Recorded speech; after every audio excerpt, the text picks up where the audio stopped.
Pack your bags. We're going to Vegas, baby. The Oklahoma City Thunder beat the Dallas Mavericks in the quarterfinals of the Emirates NBA Cup in-season tournament. And we had Luka and crew crying the entire time. It was fabulous to watch. We're smoking that Mavs pack for the next week or so. It is absolutely insane to watch that game and see who we're going to also take on come the next matchup in Vegas between the Rockets or the Warriors. Personally, I'd rather play the Warriors. I think we match up so much better against the Warriors, but I'm confident that we beat either team. That simple, all right? But speaking on that game last night, it is one of the best performances I have seen the Thunder put up in a very, very long time. I will go ahead and say, yes, they were without PJ Washington, but we were also without Chet Holmgren and Jalen Williams. We were playing without J. Will after it seemed as though he was potentially going to make a return against this Dallas squad, but he still isn't back. Maybe he'll be back for the next game in Vegas since he cares so much about that money.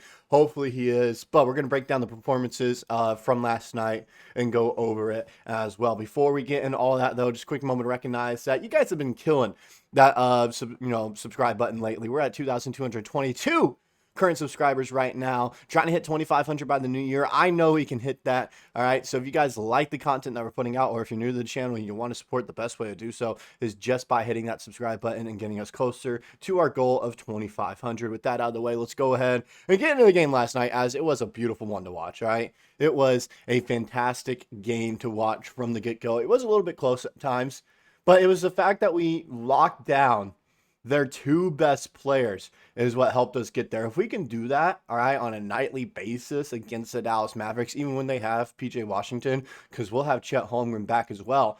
Even when those two guys are back and we do this on a nightly basis, we'll still win by 20. That simple. We'll still win by 20. So we just need to keep on doing that. But I keep on saying about it. Let's go ahead and look at the box score real quick for the Mavericks, all right? First, Dereck Lively, he didn't do much, all right? He was rebounding, and he had 5 assists, which really surprised me there. But other than that, he wasn't affecting the game all that much for Dallas. He was more of a detriment. I really like Dereck Lively. I will say that. I like Dereck Lively as a player, but he was, seriously hurting the Mavericks last night. When they subbed in Gafford, I feel like they were playing better with him in. But, I mean, even then, we stopped Dereck Lively. I think some of that has to do with the fact that we now have a big body to compete with guys like Gafford and Lively instead of having Chet down there to battle. We now have Hartenstein, who can seriously stop those guys. Kyrie, yes, he went 7-14. He shot 50% from the field, but we held him to 17 points. All right? We held him to 17 points. Usually he's scoring 23 a game? Held him 6 below his average? You'll take that as a team. This defense is that good. You'll take that as a team. Luka. We shut down Luka. We put Luka in the Dorture chamber last night, just straight up. 5 of 15 from the field, 2 of 8 from 3, all right? Absolutely absurd. He did have 11 boards. He ended up getting his, double-double. He was trying to get that triple-double, but couldn't get there. Finished with 5 assists. He had 4 steals somehow. Watching that game with Marcel over at Mavericks Digest, majority of those steals were guys who took a pass and it ended up in his hands, so I think only one of them was a true steal for him, but he did finish with those. He also had 6 turnovers. You're going to win a lot of games when you force their best player to have 6 turnovers. You'll win a lot of games doing that. Also, minus 14 on plus minus. None of their starters had a positive plus minus, by the way. Klay Thompson, he actually played very well down the stretch, but even then, he's such a defensive liability, it doesn't matter. The fact he was their leading scorer, right, with Najee Marshall, we'll take those right there. Those are games that you're going to win if Klay Thompson or Najee Marshall are their leading scorers. You'll take those nights. Omax, guy I don't know much about, played very well. All right, I will say that. Najee Marshall, he came back. I wasn't really worried about him because he was also on a minute restriction. Ended up playing 29 minutes instead of the 20 that Jason Kidd said he was going to play. So that's interesting to see. But he also played very well. Someone that I think was a good pickup for the Mavs. I just think Derrick Jones Jr. would have been better if if they were able to keep him there. Then everyone else, I'm just kind of man, not really doing much. All right, not really doing much. Spencer Dinwiddie, man. Daniel Gafford, he went 4-4, and like I mentioned, I feel like the Mavs were playing better with him on the floor, but it didn't matter as we ended up winning. As a team, they actually shot better than us percentages. All right. They shot better than us, percentage-wise. 41% from deep, 47% from the field, 68% from the free throw line. They got to the line 19 times, by the way. We only got to the line 7 times, so keep that in mind. We also out-rebounded them, I'm pretty sure. And we forced 18 turnovers. You're going to win a lot of games doing that right there. You're going to win a lot of games and you force 18 turnovers. Now let's go over to our box score, all right? Beautiful stats that I'm looking at here, all right? J-Dub, he had an off game. I will say this. He needs to figure it out against Dallas. I feel like ever since, like the second, third game in the playoffs, there's something like psychological going on with him where like against Dallas, he always struggles. So he needs to figure out something against them, all right? He does need to do that. 8 of 21 from the field. He has to shoot better against Dallas if we want to keep winning these games. If he had a, normal night, we win this game by like 20-something points, all right? But he didn't. He still finished with 18 points and 7 boards there. So that's nice to see. He also had 4 turnovers, so we got to watch the turnovers. We had, a decent amount of turnovers that I don't really like either. I'd say Hartenstein, beautiful performance by him. He did take a 3-ball. He's been taking more and more 3-balls. He did say in immediate pressure that's just, getting his hand in the field of it, feeling better with his hand. So, but he went 5-11 with from the field with 13 boards right there.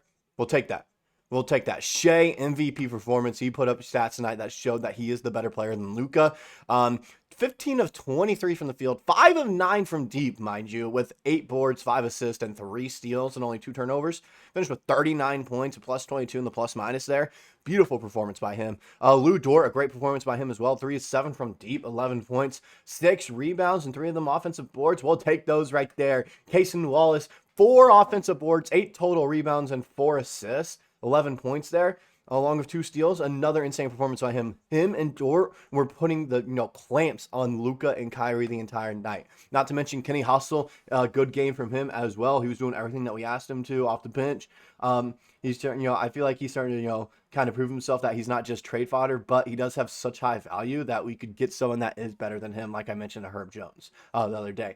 Alex Caruso. Offensively, struggled a bit. 2 of 6 from deep, 2 of 7 from the field. All right, a little bit of a struggle offensively. Felt like he was forcing some shots that he shouldn't have. But even then, defensively, he was such a menace that it didn't matter.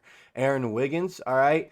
I don't know why he's not playing all that much. I'm going to be honest. I don't like the fact that Aaron Wiggins is only getting 9 minutes a game right now in against Dallas. Like 9 minutes this game against Dallas. I felt like he should have had more. All right. He was having such a high impact that I feel like he should have gotten like 15 minutes a game. I don't like the fact that he hasn't been playing that much, especially since we just signed him to a nice contract as well. It just I don't like it. I don't. Something needs to happen there. And then AJ Mitchell, our rookie, struggled a little bit, but that tends to happen when you're a rookie competing against a contending team. And look at that. We shot 50 pointers, by the way. 50 of them. We out-rebounded them with 52 rebounds to their 44. They shot more free throws than us, 19-7. And Mavs fans still want to say, oh my goodness, the refs, were helping out OKC so much last night. We shot 7 free throws. You guys shot 12 more than us. So chill. 13 turnovers. We did have 14 steals. So like that kind of counteracts it. But then again, I only want us having like 9-10 turnovers a game right now. So figure that out a little bit. So beautiful performance by everyone tonight. All right, just beautiful performance. And there are a lot of other things like to look at as well. Like Luka Doncic, he only had 5 made buckets, 6 turnovers, and Stat News even recognized he was put in the Dorture chamber last night. What else do we have here? Kevin O'Connor. All right, he tweeted out OKC is 11-3 in the 1 month since Chet Holmgren got hurt. Like NBA's #1 net rating, only team in top 5 in both offensive and defensive rating, endless lockdown perimeter defenders. SJ remains an MVP candidate. Isaiah Hartenstein is a perfect fit. The Thunder are loaded, and people are starting to recognize that this Thunder team isn't just all talk. They're actually insanely loaded and talented. Like people are starting to recognize that a bit. It's absurd. All right, people are finally recognizing that this Thunder team is going to be historically one of the best teams that we see in stats-wise. Hopefully, they get it all done in the playoffs and win it all, so they do go back down as one of the best teams of all time. But it's like stats-wise, especially defensively, it's going to be one of the best defensive teams that NBA has ever seen. That's all I got for this video. Let me know what you guys personally think about the performance last night, and if you're still smoking that Mavs pack while we get ready for a trip to Vegas, baby. All right, that's all I got for this video. I'll see you guys in the next one.